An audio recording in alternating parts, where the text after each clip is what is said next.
Here are 22 disturbing facts about SpongeBob. Enjoy! Ya llegamos. Y esto es Al Preli.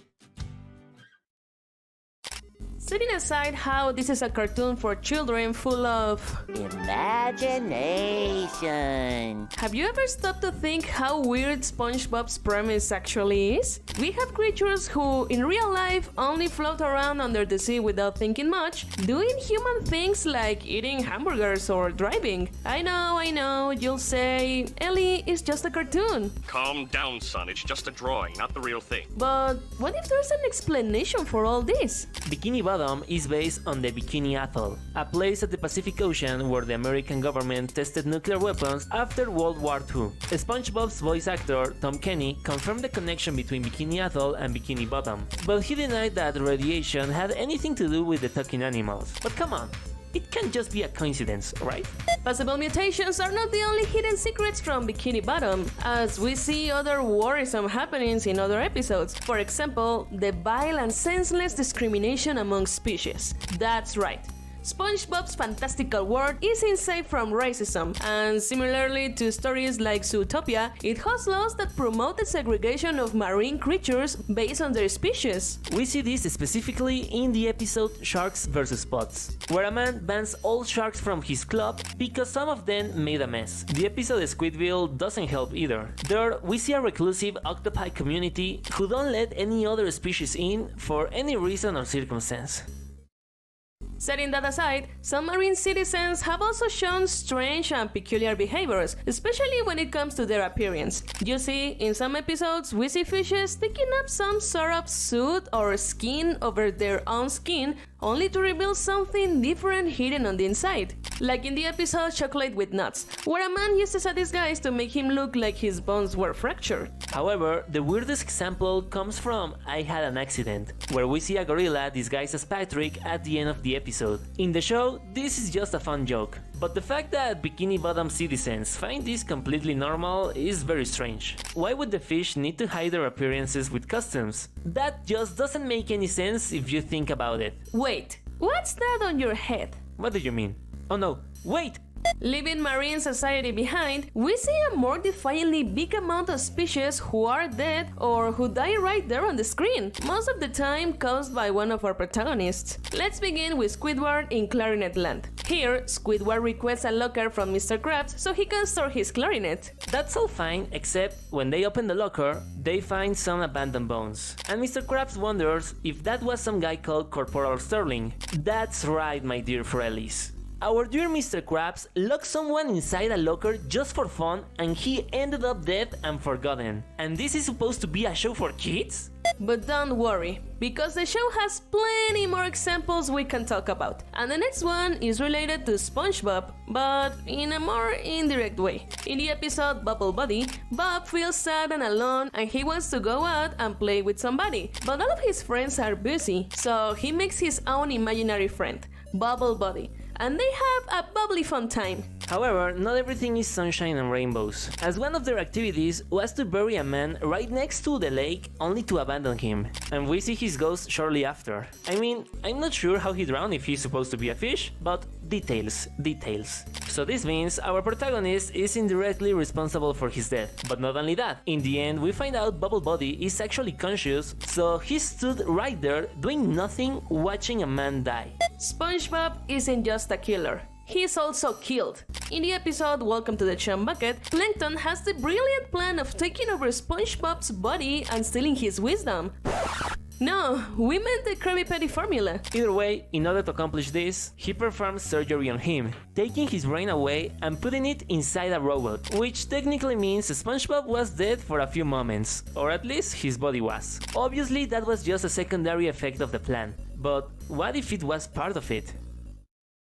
However, that's not the worst thing Plankton has done, as the premise of his restaurant is based on the dead bodies of thousands of other species, literally. Plankton sells bait, which supposedly tastes bad, and nobody buys from him ever. But it doesn't just taste bad. Planktons Bait is made of other fishes, turning his restaurant into a fast food joint. In the show we have seen some animals who behave more like animals than people, and maybe that's what Plankton uses. But due to the restaurant's poor popularity, That's not even a safe bet. Besides, in the episode The Krabby Chronicle, his restaurant is closed when everyone finds out his food is made of other fish, and we also seen eyes and other organs on his bait. At least, nobody has eaten from that, right?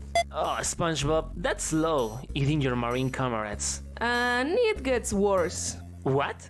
It's not a thinking species for sure, but in the episode Dump, we see how Bikini Bottom citizens treat worms like they were dogs, and that's fine at all, until the episode Mermaid Man and Barnacle Boy 6, the motion picture, where we see our protagonist delighting himself on a worm feast. Let's not forget about Patrick Star, as he's just as guilty as his best friend. We've seen him eat from Planktons Bait on various occasions, being the only one who can digest it without any pain. Not only that, Patrick is also guilty of another murderer in Bikini Bottom. We see this in the Fry Cook games, where Patrick accidentally fries tons of fish alive, turning them into fish sticks. The show takes this as a joke. But look at them, turn into delicious frozen food in the blink of an eye. At least this massacre was accidental. Except maybe this pink and dumb character isn't as innocent as we believe. He normally acts like a fool and does stupid things all the time. But there's one time where it looks like he forgot about his facade to show his real self. SpongeBob, you can't always expect my usual brand of stupidity. I like to mix it up, keep you on your toes. That's right, boys and girls. Patrick just confessed to SpongeBob that his stupidity is nothing but calculated, all just to surprise Bob and everyone around them. Could it all be an act to entertain himself? If that's the case, Patrick isn't Bob's dumb friend, but a psychopath who will do whatever is necessary to have fun, whether it is hurting his friends or worse, frying a group of fish. Sure, Patrick is insane and all of that, but setting that aside, if we think about how marine life works in real life, this matter of eating each other isn't as strange as it seems, as there are fish who eat other fish as well as worms as bait. You know how it goes. The circle of life and all of that. Just like how sharks eat smaller fish or how whales eat plankton. Whoa, wait. Whales and plankton? Just like Pearl, Mr. Krabs' daughter, and Plankton, his lifelong rival? Could it be that Mr. Krabs adopted her for more nefarious reasons and not out of the goodness of his heart? In the episode One Course Meal, Mr. Krabs learns about this, but wait, 16 years feeding her and taking care of her, and he didn't know that? I have no proof, but no doubts either. Mr. Krabs wants to take Plankton down, and not without Pearl's help. Do you think Pearl would be capable of that? Who knows? But in the episode Feral Friends, we see the true nature of every inhabitant of Bikini Bottom. In this episode, Neptune Moons appears, a rock that appears every 100 years, which light turns every marine creature in Bikini Bottom back to the way we know them in real life. That's why we see the characters follow their instinct and committing atrocities. The worst is Squidward, who eats a fish as soon as he's transformed. He later runs after his friends and tries to eat them, only for Sandy to bring Pearl in and save the day by making them fight. Despite all this, we're wondering how many fish died because of the effects of the moon. Not only that, how will they feel after they find out they may have killed their neighbor? Another topic is Mr. Krabs, whom we have sometimes seen as a horrible person. Well, actually, we always seen Mr. Krabs being a horrible person, so that's not surprising at all. But there's a couple times where we can see how narcissistic and egotistical he can be, and it's about his two employees. In the episode Born Again Krabs, he almost dies, and he's punished by the Flying Dutchman as he's forced to choose between the money inside the ghost's pocket or SpongeBob's soul. So he sells the soul of his best employee for 62 cents. Similarly, in The Big Switch, Mr. Krabs literally sells Squidward when the Krusty Krab is bankrupt, turning him into a slave to save himself.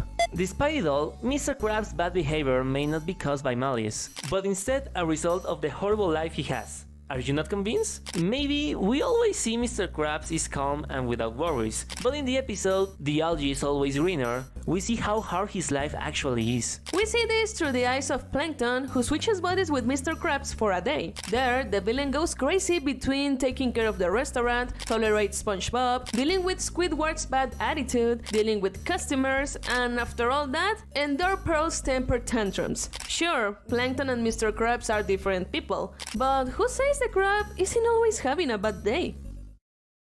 Similarly, SpongeBob himself may also have some problems with his life. For starters, he is a grown-up man who behaves like a child, and he's doing immature things all of the time, which means something definitely isn't right. Also, this character has shown some questionable behaviors. For example, we're thinking of the episode Midlife Crustacean, where Bob, Patrick, and Mr. Krabs join forces to get inside a house and steal some underwear, which turns out to be of Mr. Krabs' mother. This isn't just something extremely invasive and disturbing, but SpongeBob mentions that they always steal underwear from that house. I think the facts speak for themselves. Just like Mr. Krabs, maybe SpongeBob's behavior is caused by something else. In the show, we see him get too emotional or cry about small things, indicating that he may not have the most stable mental state. We believe his joyful attitude may be a self-defense mechanism. We also have to wonder what would happen if there was a really big change in his life. Something like that happens in the episode Have You Seen This Snail?, where we have a whole song about how disappeared. At the end, the snail returns and everyone is happy, but considering Gary's new owner was planning to eat him, Gary's life and SpongeBob's mental state could have ended way worse. Speaking of the Sponge's pet, there is another really weird episode related to him. I Was a Teenage Gary. There, we see SpongeBob turning into a snail because he was injected with plasma from Gary. At first, we see the character being worried only for the Squidward to ignore him. However, it is very possible that his suffering didn't end there, as once he became a snail, he returned to Squidward. We have seen on various occasions that Gary is quite intelligent, so it's probably safe to say SpongeBob was still conscious of who he was in his snail form. What if he went to Squidward in one last attempt to ask for help, only to be ignored once again for being unable to communicate? Continuing with Gary, there's an episode where our protagonist tries to get a friend for his snail so he doesn't feel alone. That sounds good. Except what Bob got was a sea monster who wanted to eat him. Not only that, everything that's destroyed because of the monster ends up being blamed on Gary, making him the victim of this situation, being scolded by Bob. However, here comes the best part. In the end, the snail managed to drive the creature off, but it runs into the city. Maybe Gary is safe from being devoured, but it's very possible he condemned somebody else to be eaten by the monster. Let's skip ahead, specifically 200 years into the future with Squidward with the episode SB-129. Here we see something that's really worrisome. As the world of tomorrow looks to be more mechanical and more monotonous than normal, everything is chrome, and SpongeBob and Patrick are robots, not sea creatures. So we are wondering, what happened that only robots exist now? This led us to the conclusion that the world was conquered by machines, obviously. So what would they have done to Squidward if he had stayed there?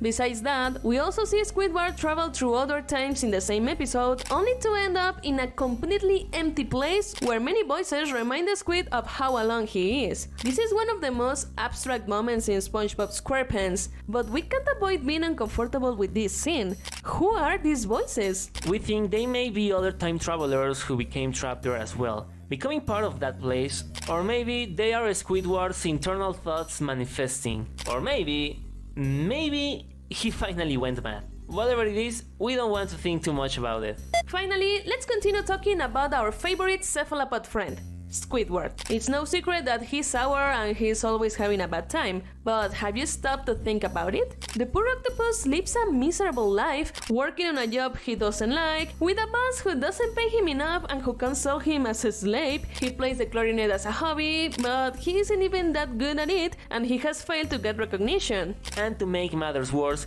he has to put up with SpongeBob and Patrick, two silly people who interfere with his life without his consent. They get into his house without permission, they ruin his plans, and many times they destroy his dreams and illusions. Every time Squidward has a chance at a better life, these two arrive to ruin it all. Which leads us to... Years ago, a horror story appeared on the internet, commonly called creepypasta, about a mysterious SpongeBob episode where Squidward directed a concert, but nobody liked it. This caused the character to go to cry to his house, where he committed suicide with screams in the background. The story itself is quite disturbing already, but it isn't canonical to SpongeBob's world. Well, It wasn't until the episode SpongeBob in Random Land, where SpongeBob and Squidward go to a town where logic doesn't work. There, they find various doors with different versions of Squidward. The last door they open is a clear reference to the creepypasta, more or less legitimizing that, in another reality, Squidward took his own life. That's a morbid thing to include in the cartoon, and even though it was quickly censored, it will remain as something that canonically happened in the SpongeBob Squarepants universe. If you like this video, please give it a like and watch this other video that we think you like. We love you! Bye!